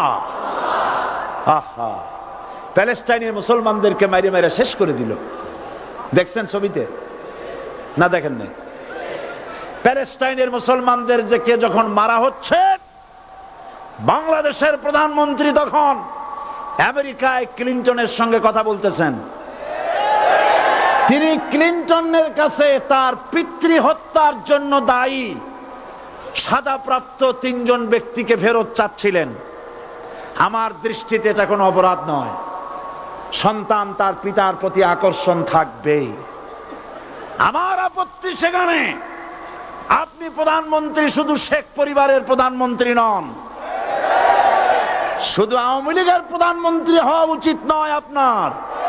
আপনি পৃথিবীর দ্বিতীয় বৃহত্তম বাংলাদেশের 12 কোটি মুসলমানের প্রধানমন্ত্রী। পিতৃ হত্যার আসামি ফেরত চাইলেন, কিন্তু বিল ক্লিনটনের আশ্রয় প্রশ্রয় লালিত পৃথিবীর অসভ্য জাতি সন্ত্রাসী ইহুদিরা প্যালেস্টাইনের মুসলমানদেরকে পাখির মতো গুলি করে হত্যা করছে। আপনি কেন এর জবাব চাইলেন না?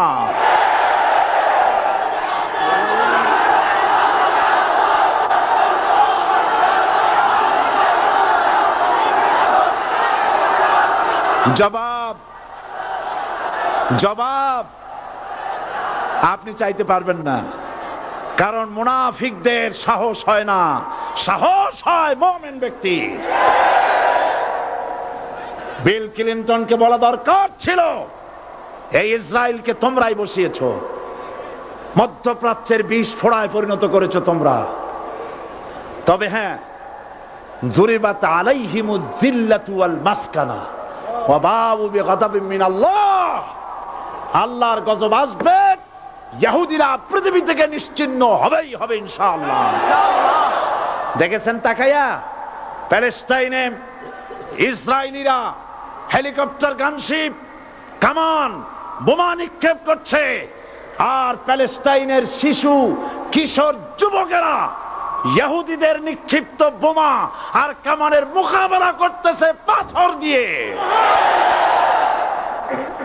আমি আমার অন্তরের অন্তঃস্থল থেকে ধন্যবাদ জানাই, মোবারকবাদ জানাই খালিদ বিন ওলীদের উত্তরসূরি, খাব্বাব খোবাইবের উত্তরসূরি প্যালেস্টাইনের ওই সব যুবকদেরকে যারা কাফের বেঈমান ইহুদিদের মোকাবেলা করতেছে ইট আর পাথর দিয়ে। আর আমি আমার অন্তরের অন্তঃস্থলের সমস্ত ঘৃণা দিয়ে আমি ধিক্কার জানাই পৃথিবীর মুসলিম শাসকদেরকে, যারা মুসলমানদের মার দেখে চুপ করে যারা বসে আছে।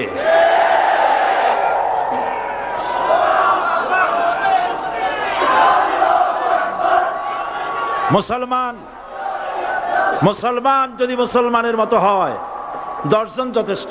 কয়জন যথেষ্ট? কোথায় আছে কথা? আল্লাহ পাক কোরআন শরীফের মধ্যে বলেছেন, একজন যদি হও ইমানদার মুত্তাকি 10 জনের উপরে বিজয়ী হবে, 10 জন যদি হও 100-এর উপরে বিজয়ী হবে, 100 যদি হও 1000-এর উপরে বিজয়ী করব। জোরে বলেন সুবহানাল্লাহ। কবি বলতেছেন, ফিজায়ে বদরে পয়দা কুন ফেরেশতে তেরি নুসরত কো উতার সকতে গর্দুঁ সে কতর অন্দর কতর আবি। বদরের মুসলমানদের মতো ঈমান আনো, তাহলে আকাশ থেকে কাতারে কাতারে ফেরেশতা নাজিল করে দিয়ে আল্লাহ পাক তোমাদেরকে সাহায্য করবেন। সুবহানাল্লাহ। সে আল্লাহ আছে না নাই? জোরে বলেন, আছে না নাই?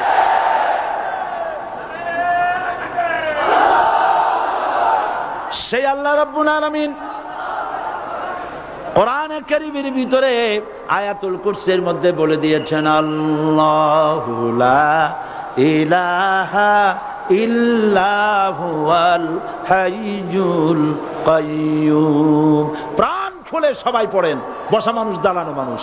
আল্লাহু লা ইলাহা ইল্লা হুয়াল হাইয়ুল কাইয়্যুম। আল্লাহ রাব্বুল আলামিন, তিনি ছাড়া কোনো ইলাহ নাই, তিনি সার্বভৌমত্বের মালিক কেউ নাই আল্লাহ ছাড়া। এই কথা মানুষকে ঘোষণা করতে হবে। বাধা, এই কথা বললেই বাধা দেবে কয় শ্রেণীর লোক? 3 শ্রেণী। প্রথম শ্রেণী হচ্ছে কে? রাষ্ট্রশক্তি। আজও তারা বাধা দিচ্ছে। আল্লাহর আইন দিয়ে দেশ চালাও, তারা তাদের মন মর্জি মোতাবেক আইন দিয়ে দেশ চালাবে। আল্লাহ পাক বলছেন, আলা লাহুল খালকু ওয়াল আমরু। সৃষ্টি যার, আইন চলবে তার। কারো বাবার আইন চলতে পারে না, নিজেদের তৈরি করা আইন চলবে না। ইনিল হুকমু ইল্লা লিল্লাহ, একমাত্র আইন চলবে কার? এই আইন রাসূল করিম সাল্লাল্লাহু আলাইহি ওয়াসাল্লাম মদিনায় কোরআন দিয়ে প্রতিষ্ঠিত করেছিলেন। আল্লাহর বিধান, আল্লাহর সার্বভৌমত্ব কায়েম করেছিলেন। কোরআন সংবিধান হলো, চুরি বন্ধ হলো, ডাকাতি বন্ধ হলো, জেনা বন্ধ হলো, হত্যা বন্ধ হলো, ধর্ষণ বন্ধ হলো, সব কিছু বন্ধ হয়ে গিয়ে মুসলমানেরা শান্তি লাভ করলো, পৃথিবীর মানুষ শান্তি লাভ করলো। সুবহানাল্লাহ বিহামদিহি। আজ মুসলমানেরা শত্রু চেনে না, বন্ধু চেনে না। বন্ধুকে বানাইছে শত্রু, শত্রুকে বানাইছে বন্ধু। কে বন্ধু কে শত্রু চিনাই দিবেন কে? আল্লাহ। বলেন কে দিবেন? আল্লাহ রাব্বুল আলামিন কোরআনে কারীমের মধ্যে পরিষ্কার করে বলেছেন, লাতাজিদান্না শাদ্দান নাসি আদাওয়াতান লিল্লাযীনা আমানুল ইয়াহুদা ওয়াল্লাযীনা আশরাকু। আল্লাহ পাক বলছেন, হে রাসূল, মানুষের ভিতরে দুইটা শ্রেণী মুমিনদের জন্য সব থেকে জঘন্য দুশমন। কয়টা শ্রেণী? দুইটা। একটা হলো ইহুদ, আর একটা হলো মুশরিক। একটা হলো ইহুদি, আর একটা হলো মুশরিক। এটা হলো তোমাদের দুশমন। আর আজ আমাদের দেশে, পৃথিবীর বিভিন্ন দেশে মুসলমানেরা মুশরিকদের সঙ্গে সম্প্রীতি বাড়াচ্ছে, মুসলমানদের সাথে শত্রুতা বাড়াচ্ছে। আজ আমার দেশে পূজা পার্বণে বাধা নাই। পূজা পার্বণে বাধা আছে? পূজা পার্বণে বাধা নাই। বাধা কোথায়? কোরআন শরীফের তাফসীর মাহফিলে। কোরআনের তাফসীরের মাহফিলে বাধা দেওয়া হচ্ছে। গান বাজনায় 144 ধারা নাই, কিন্তু কোরআন শরীফের মাহফিলে 144 ধারা দেওয়া হচ্ছে। যারা দিচ্ছে তারা আবার ওমরাও করে, হজও করে। ওরা আমাদের বলে আমরা নাকি ধর্মের নামে রাজনীতি করি। বলে না? আমরা নাকি ধর্মের নামে রাজনীতি করি। আমি বলি, ধর্মের নামে আমরা রাজনীতি করি না, আমরা ধর্মীয় রাজনীতি করি। কথাটা বুঝে আসছে কিনা? ধর্মের নামে রাজনীতি তো সেই ব্যক্তি করে 1996 সনের নির্বাচনের আগে যিনি মাথায় পট্টি বেঁধেছিলেন, যিনি শপথ গ্রহণের সময় হাতে তসবিহ পরেছিলেন। ধর্মের নামে রাজনীতি তিনি করেছেন। আজ অনেকগুলি ডিগ্রি পেয়েছেন তিনি, অনেকগুলি ডিগ্রি পেয়েছেন। কয়টা? মুখস্থ হয়ে গেছে আপনাদের। শকুনেরা, শকুন যদি গরুর গোশত কিনে খাওয়া লাগতো, 80 টাকা কেজি দরে শকুনে এত গোশত কিনে খাইতে পারতো না। লেখাপড়া করে যদি ডিগ্রি নেওয়া লাগতো, এত ডিগ্রি কপালে জুটতো না। পয়সা দিয়া ম্যানেজ করা ডিগ্রি। কিন্তু 9টা নিলে কি হবে? আসল ডিগ্রিটা এখনো বাকি আছে। আসল ডিগ্রি কোনটা? নির্বাচনের আগে পট্টি বেঁধে তসবিহ নিয়ে গোটা জাতিকে যে সফলভাবে প্রতারণা করতে আপনি পেরেছিলেন, মহা প্রতারক হিসেবে সেই ডিগ্রি আগামী নির্বাচনের মোক্ষম সময় জনগণ আপনার গলায় পরায় দেবে।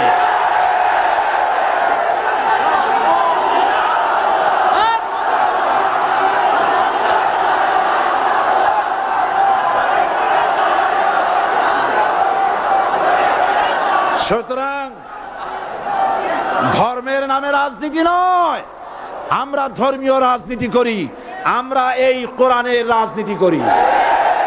এই কোরআন নিয়ে বাঁচতে চাই, এই কোরআন নিয়ে মরতে চাই। এই কোরআন থেকে আমাদেরকে বিচ্ছিন্ন করতে চায় কাফের, বেঈমান, মুশরিকেরা। ও আমার জাতি, কোরআন থেকে যারা বিচ্ছিন্ন করতে চায়, তোমরা কি তাদের বিরুদ্ধে জিহাদের জন্য প্রস্তুত থাকবে?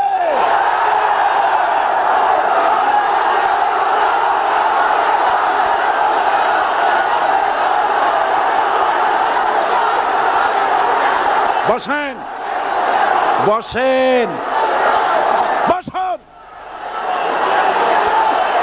বসেন, বসেন। আমি বুঝতে পেরেছি বিষয়টা কি। আসরের পরের থেকে বসা তো, সুযোগ পাইয়া খাড়া হইয়া কোমর সোজা করলেন। বসেন, সবাই বসেন, কোমর সোজা হয়ে গেছে, বসেন। এত বড় মাহফিল, জীবনে আর একটা পাবো নিশ্চয়তা আছে কি? জোরে বলেন আছে? আজ আমাকে কথা বলতেই হবে ইনশাআল্লাহ, কারণ আগামীতে আবার আপনাদের সাথে দেখা হবে কিনা আমি জানি না। কথা বলতেই হবে। বসেন, কেউ দাঁড়িয়ে থাকবেন না। আমি দেখতে পাচ্ছি বাংলাদেশের ভাগ্য আকাশে উত্তর গগনে কালো মেঘ জমা হয়েছে, ঝড়ের পূর্বাভাস লক্ষ্য করছি। যদি মোকাবেলা করতে না পারেন সক্ষম ভাবে, এমন অন্ধকার গাঢ় কালো অমাবস্যার রাত আসতে পারে যার সুবে সাদে খাওয়া অসম্ভব। সুতরাং আপনারা কি কাপুরুষের মতো কাফের মুশরিকদের গোলামি করে মরতে চান? বিড়ালের মতো 500 বছর বেঁচে থাকার কোনো লাভ নাই। সিংহের মতো 1 ঘন্টা বাঁচতে চাই। আমাদেরকে বলা হয় সাম্প্রদায়িক উস্কানিমূলক কথা নাকি আমি বলি। পত্রপত্রিকা দিছে না তারা? সাম্প্রদায়িক উস্কানি কথা, সাম্প্রদায়িক উস্কানিমূলক কথা বলি, সেই জন্যই বোধহয় শত শত মুসলিম আমাদের কাছে এসে মুসলমান হয়। মানুষে আর বোকা বানানো যাবে না। যাবে কি? আর বোকা বানানো যাবে? তারপর বলছে কি, এরপরে বলছে আমাকে বলছে রাজাকার। শুনে রাখো চট্টগ্রামের লক্ষ লক্ষ জনতা, পার্লামেন্টে যখন আমাকে এই কথা বলা হয়েছিল, আমার পার্লামেন্টের কলিগ জাফরুল্লাহ চৌধুরী সাহেব বসে আছেন এখানে, হ্যাঁ, জাফরুল ইসলাম চৌধুরী বসে আছেন পাশে, প্রধানমন্ত্রী সুদ্ধা, অন্তত 3 শতাধিক পার্লামেন্টের সম্মানিত সদস্যরা সেদিন বসা। 1997 সনের বাজেট বক্তৃতা যখন আমি করতেছিলাম, ডক্টর কুদরতে খোদা, নাম রাখছে কুদরতে খোদা, আসলে গজবে খোদা। এই লোকটি নাস্তিক, ইসলামের চূড়ান্ত দুশমন। তার প্রণীত শিক্ষা ব্যবস্থার যখন সমালোচনা করছিলাম, ট্রেজারি বেঞ্চ থেকে আমাকে বলা হলো রাজাকার।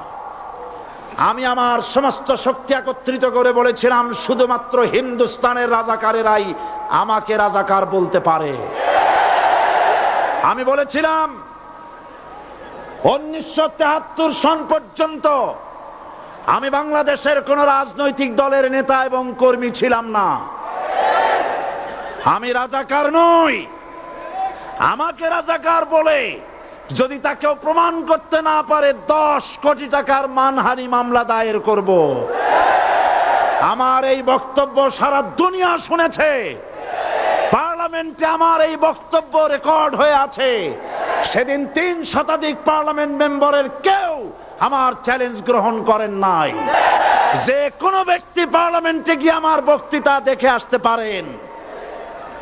এরপরে 1997 সনের 7 অক্টোবর দৈনিক জনকণ্ঠ পত্রিকা যখন আমার বিরুদ্ধে লিখলো, সেই পত্রিকায় সাইদির ওপেন চ্যালেঞ্জ 8ম পাতা, 1997 7 অক্টোবর, এত বড় 2 কলামে হেডিং।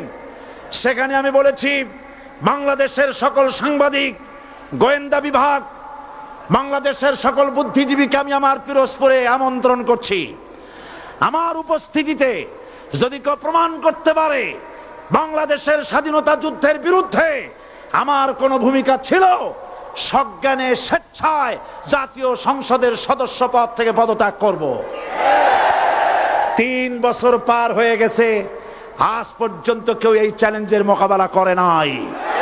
সুতরাং আমাকে যারা রাজাকার বলবে তারা পিতৃ পরিচয়হীন অবৈধ সন্তান।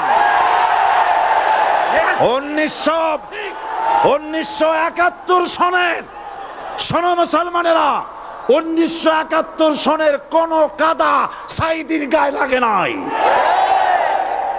আমাকে রাজাকার বলে জনগণ থেকে বিচ্ছিন্ন করবা, জনগণ থেকে আমারে বিচ্ছিন্ন করা যাবে না। কারণ এই জনগণ আমার জন্য আসে না, এই জনগণ আসে আল্লাহর কোরআনের জন্য।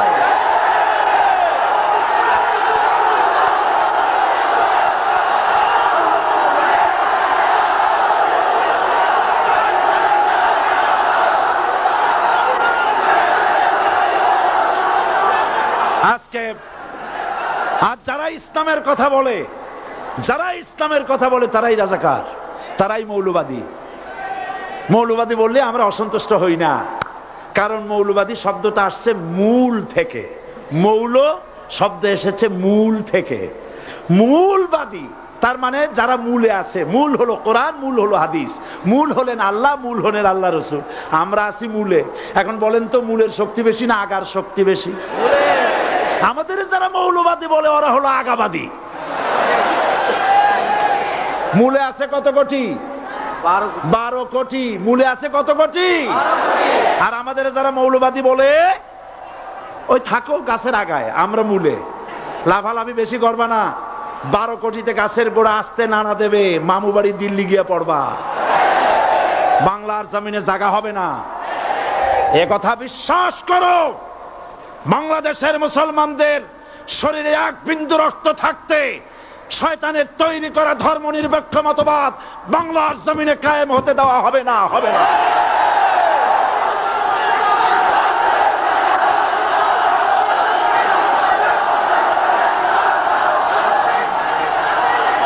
রাসূল করিম সাল্লাল্লাহু আলাইহি ওয়াসাল্লাম কোরআন প্রতিষ্ঠার জন্য আন্দোলন করেছিলেন। আয়াতুল কুরসি আমাদের সে কথাই শিখেছে। আল্লাহ রাব্বুল আলামিন বলেন, আল্লাহু লা ইলাহা ইল্লা হুয়াল হাইয়ুল কাইয়ুম। প্রাণ খুলে পড়েন, আল্লাহু লা ইলাহা ইল্লা হুয়াল হাইয়ুল কাইয়ুম। আল্লাহ হচ্ছেন তিনি, যিনি ছাড়া কোনো ইলাহ নাই, আইনদাতা নাই, বিধানদাতা নাই। আমরা মানুষের তৈরি করা আইন মানি না। 12 কোটি মুসলমানের দেশে আইন তৈরি করবে মানুষ, আমরা মানব না। পার্লামেন্টে তৈরি হতে হবে কোরআন দিয়ে, পার্লামেন্টে আইন তৈরি হতে হবে কোরআন দিয়ে। সুতরাং ভয় যতই পান আর যতই ষড়যন্ত্র করেন, 4 দল যখন একত্রিত হয়েছে, ঐক্যবদ্ধ থাকবে, সরকার ঐক্যবদ্ধভাবে গঠন হবে, নির্বাচন ঐক্যবদ্ধভাবে হবে এবং কোরআন হবে, আল কোরআনের পার্লামেন্ট হবে বাংলাদেশে।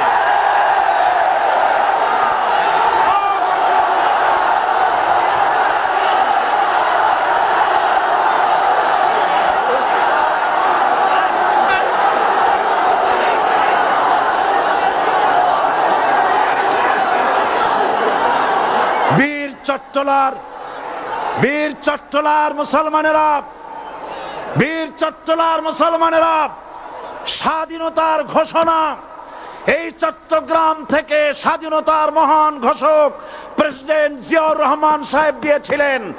এই চট্টগ্রাম থেকেই ইসলামী রাষ্ট্রের ঘোষণা হবে।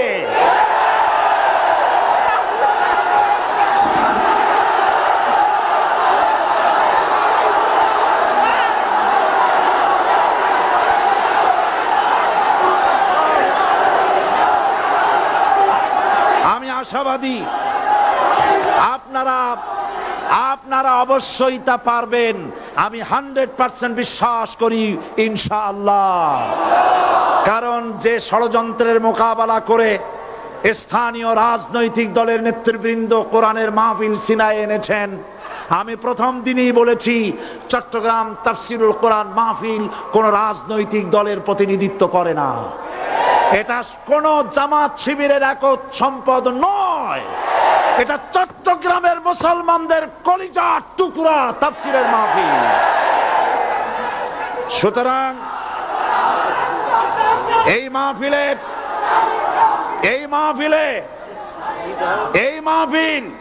চট্টগ্রামে থাকবে ইনশাআল্লাহ কিয়ামত পর্যন্ত। 144 ধারা 288 হয়ে গেছে, ষড়যন্ত্র পায় পায় চলে গেছে।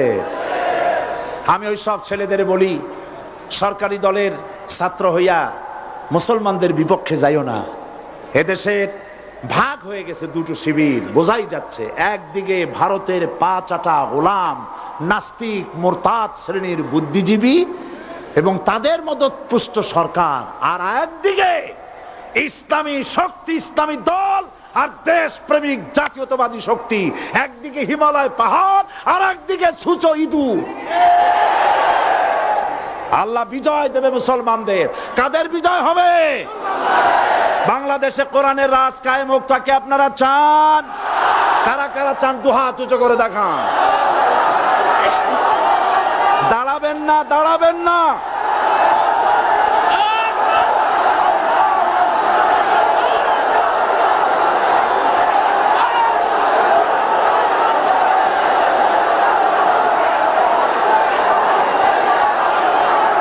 বসুন, বসুন, আবার বসেন, বসুন। জোরে সরে জিকির করেন লা ইলাহা ইল্লাল্লাহ, আরো জোরে লা ইলাহা ইল্লাল্লাহ, লা ইলাহা ইল্লাল্লাহ,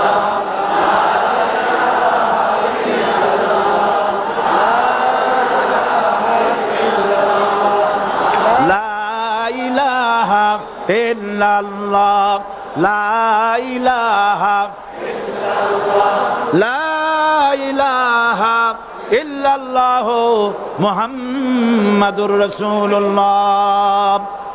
যারা যেখানে দাঁড়িয়েছেন বসুন। তিন শ্রেণীর লোকেরা আল্লাহর কালেমায় বাধা দিয়েছে। কয় শ্রেণী?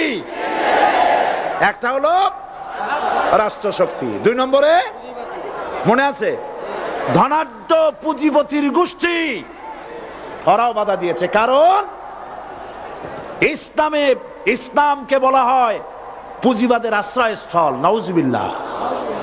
সর্বপ্রথম ইসলাম কবুল করেছে কারা? ধনীরা না গরিবরা? কারা? গরিবেরা। সুতরাং ধনাঢ্য ব্যক্তিরা মনে করলো যে আমাদের তো সর্বনাশ হয়ে যাবে, আমরা দাস দাসী ধরে রাখতে পারবো না, আমরা মানুষকে শোষণ করতে পারবো না, যে নতুন কলেমার দাওয়াত আসছে। সুতরাং সরকারের হাতকে তারা পয়সা দিয়া শক্ত করেছে আর বলেছে যত টাকা লাগে এই লোকগুলারে ঠ্যাঙ্গান। আজও আছে কিনা? তা আছে কিনা? 3 নম্বরে বাধা দিয়েছে ধর্মের নামের এক শ্রেণীর কায়েমি স্বার্থবাদী শক্তি, যার সম্পর্কে সূরা তাওবায় আল্লাহ পাক বলেছেন ইন্না কাসীরাম মিনাল আহবারি ওয়ার রুহবান লা ইয়াকুলুনা আমওয়ালান নাস বিল বাতিল ওয়া ইয়াসুদ্দুনা আন সাবিলিল্লাহ। ইহুদি আহলে কিতাবদের মধ্যে এক শ্রেণীর বুজুর্গ ধরনের লোক, দরবেশ জাতীয় লোক,